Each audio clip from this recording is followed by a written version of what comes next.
Olá, gente, tudo bem com vocês? Eu vou hoje fazer mais um daqueles vídeos itinerantes e eu tenho 10 minutos para contar uma história. Então eu vou voltar a histórias da Esposa de Homem Honesto, né? Essa série que vocês tanto gostam. Mas antes eu vou pedir para vocês curtirem o vídeo, deem um like, né? Se vocês curtirem, né?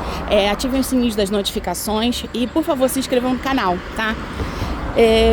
Bom, essa história vai ser, o título que eu acho que eu vou dar vai ser O Radialista, né? Essa história começou antes de eu conhecer o Monte, né?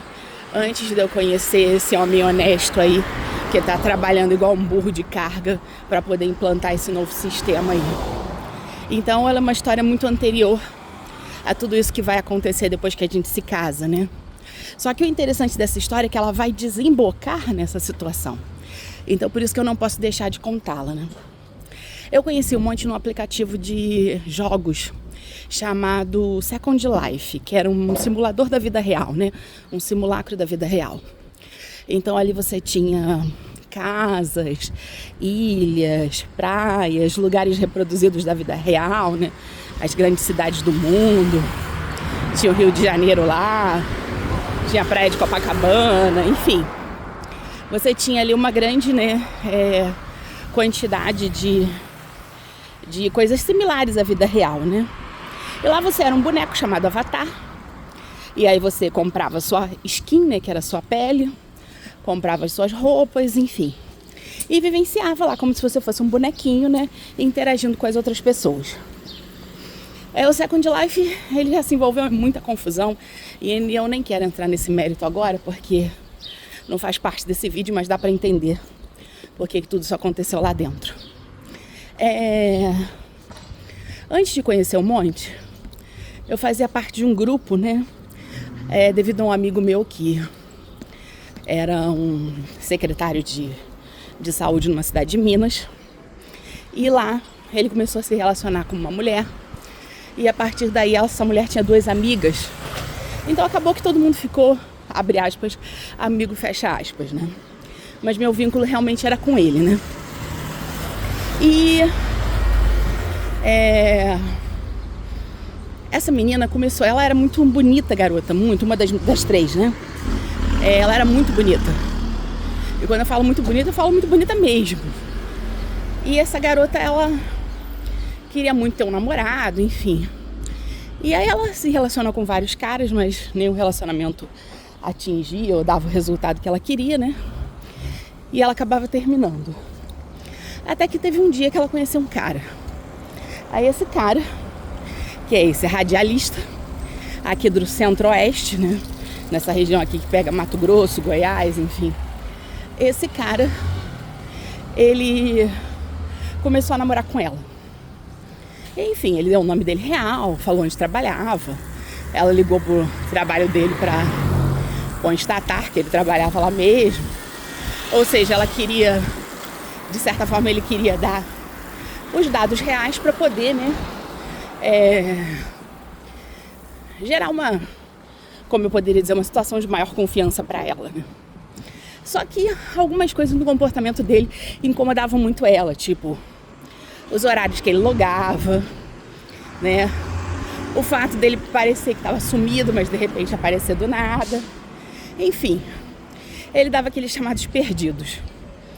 E aí é que eu tô subindo uma ladeira, tá? E aí o que aconteceu? Essa menina chegou pra mim, né? E falou assim, Fá, eu tô muito desconfiada desse cara, né? O que eu posso fazer, né, pra saber se ele tá mentindo pra mim ou não? E eu era a rainha, sem brincadeira, de conhecer gadgets dentro daqueles aplicativos que podiam espionar, né?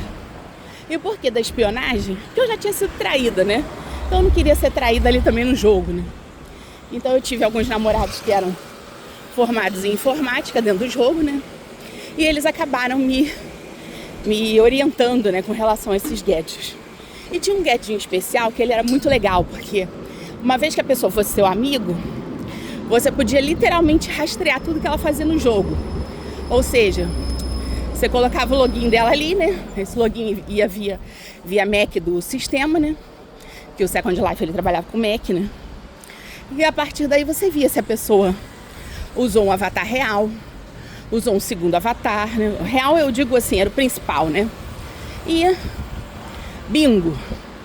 Eu coloquei esse namorado dela lá no negócio e logo apareceu um monte de avatar dele, né? Ou seja, ele vivia uma realidade com ela e vivia uma realidade com outras pessoas. Isso era muito comum no jogo, era muito comum, até porque por isso que eu sempre usei esse gadget, né? Porque eu não queria esse tipo de cara, né? Então logo assim que se eu viesse a conhecer um desses, eu já descartava de cara, né? E aí, essa menina, né? Não. E aí, só que tinha uma coisa muito estranha, porque ele tinha um avatar, que era o avatar que ele passava a maior parte do tempo dele. Que era um avatar que eu tava assim, pô, o que esse cara tá fazendo? Porque o login do avatar, ele ia cair numa ilha de crianças, que era um espaço do Second Life, onde não havia vendas, nem nada disso declaradas, né? Ou seja, as crianças ali, teoricamente, estavam mais seguras. E por que esse cara passava o dia inteiro naquela ilha de crianças, né?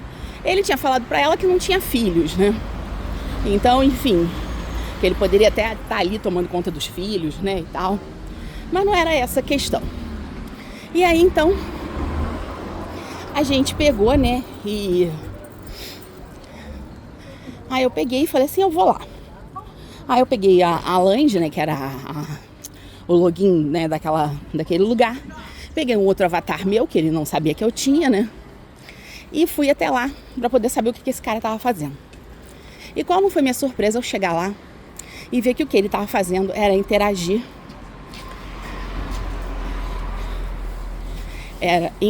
com um monte de crianças do jogo e ele ficava chavecando as crianças. Aquilo me deu assim um nojo, sabe? Um nojo assim, sem noção. Porque poderiam ser que as pessoas que estivessem ali não fossem crianças? Poderiam. Ele mesmo tá com um avatar, tava com um avatar que não era de criança. E que não, tava com um avatar de criança, né? Naquele local. Mas poderia ser que houvessem crianças ali, né? Então, assim, aquilo me deu muita raiva, sabe? Eu falei assim, não tô acreditando que eu tô vendo isso, né? E aí, enfim, acabou que a gente, que eu verifiquei tudo aquilo, né? Entrei lá, inclusive, várias situações e a conversa era sempre a mesma. Ele dando em cima daquelas crianças, né? E eu contei tudo pra ela, mostrei tudo, né? Porque o negócio tinha um log, né? Um log de entrada, log de saída, enfim, né? Então eu peguei tudo aquilo, mostrei pra ela e aí ela fizesse o que ela quisesse com aquela informação, né? Ela ficou bastante chateada, não vou enganar vocês não, porque o cara era bom de ladainha, né? Aquela coisa de radialista, né? Bom de ladainha, bom de fazer os outros de otário. E aí ela pegou, mas de qualquer forma, ela até conversou com um outro amigo, com esse amigo nosso que eu falei, né? Da Secretaria de Saúde. Aí ele falou, não, a Fabiola é fogo, né? Se ela viu isso daí, eu acredito nela, porque realmente, né? Enfim, ela acabou terminando com o cara, né? Só que aí, essa história toda, né?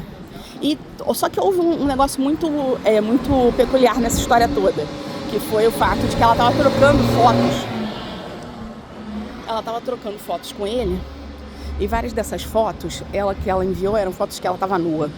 E eu já tinha avisado isso pra ela, falei, não faz isso, porque é muito perigoso, né? Você não sabe com quem você tá trocando informação e tal. E quando ela foi tentar terminar com esse cara veio logo, né, com a chantagem, né, que é bem peculiar, né? E aí, enfim, mas ela acabou terminando de qualquer jeito, ele que fizesse o que ele quisesse com as fotos e ponto final. Bom, só que muitos anos se passaram. Quando eu fiz a denúncia de pedofilia lá na cidade de Pacaembu, né? Quando eu denunciei todos aqueles casos que eu cheguei a presenciar, né, na casa onde eu morava, na primeira casa onde eu morava, eu jamais imaginei que toda aquela investigação que aconteceu, que foi uma investigação assim incrível, eu só tenho a agradecer à Polícia Federal, e ela já era uma investigação antiga, depois que eu descobri isso, né? Mas que se intensificou, né, com todas aquelas situações, eu jamais poderia imaginar que por trás de toda aquela história iria aparecer esse cara. Pois é. Quando rolou a batida lá, né, que muita gente foi presa, um dos sites, que se eu não me engano acho que foi o Terra na época, postou o nome de todas as pessoas que foram presas em todas as cidades. Foram centenas de pessoas, né? Então você já imagina, né? E qual não foi minha surpresa ao ver lá a cidade dele, né? Lá no Centro-Oeste, e que o nome dele estava ali. Eu juro que eu congelei naquela hora, porque uma coisa é você imaginar uma situação, né? Você imaginar, de você, né, presenciar, mas você pode não querer, de certa forma, encarar a realidade, né? Mas outra situação bem diferente era você ver o nome daquele cara ligado a todos aqueles escândalos, a todos aqueles compartilhamentos de imagens infantis, a estupros e etc. Eu nem sei o que dizer, né, com relação a isso. Eu e ela, a gente não se fala há muitos anos, né? Enfim, ela ficou bem chateada comigo naquela época por causa da história desse cara, né? Mas acabou que foi um bem pra ela, né? E no final das contas foi isso, né? Quer dizer, aquela história de lá de trás, né? Que numa época em que eu nem conhecia o Monte, vai simplesmente, sabe, fazer com que eu, de certa forma, me antenasse muito mais nessas situações, né? Muito mais nessas situações de coisas que acontecem dentro desse universo virtual, sabe? E de como tudo isso, né, pode ser extremamente perigoso, né? E por isso eu faço um alerta, né? Eu sempre faço esse alerta para as pessoas. Primeiro, não deixem celulares nas mãos de crianças. Nunca, jamais. Jamais deixem celulares na mão de criança. Se é para criança jogar no celular, você vai ter que ficar sentado do lado dela, vendo cada coisa que ela faz no celular. Porque um link que ela clica, você já está bloqueado. Um link que ela clica, você já está hackeado. Um link que ela clica já é o suficiente para que você possa aí ter dinheiro sendo perdido de conta e etc. Isso só no aspecto em que vai afetar você. Mas ela pode baixar aplicativos, e várias crianças estão fazendo isso, baixando aplicativos desses namoros com adultos e tudo mais, e se relacionando com essas pessoas. Elas não fazem isso de propósito, achando que elas estão namorando mesmo. Elas veem nessas figuras a figura de um pai, de uma mãe, né, que em muitos dos casos são ausentes mesmo. Então, não dá pra nesse tipo de situação, deixar um celular na mão de uma criança. Nunca, nunca, jamais. Se a criança ela vai ter um celular para poder, né, se comunicar e dizer onde ela tá, ok, né? Mas você pode aí bloquear a maior parte das coisas dentro do celular sem que ela consiga desbloquear. E também é possível também, né? Aliás, eu recomendo, como vários psicólogos têm recomendado, que vocês tirem o celular das crianças à noite.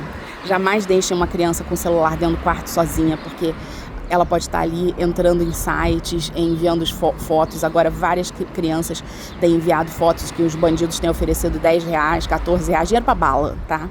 E todas essas fotos estão caindo aí dentro dessa rede de pedofilia. Então, eu peço a vocês que vocês se antenem nisso, né?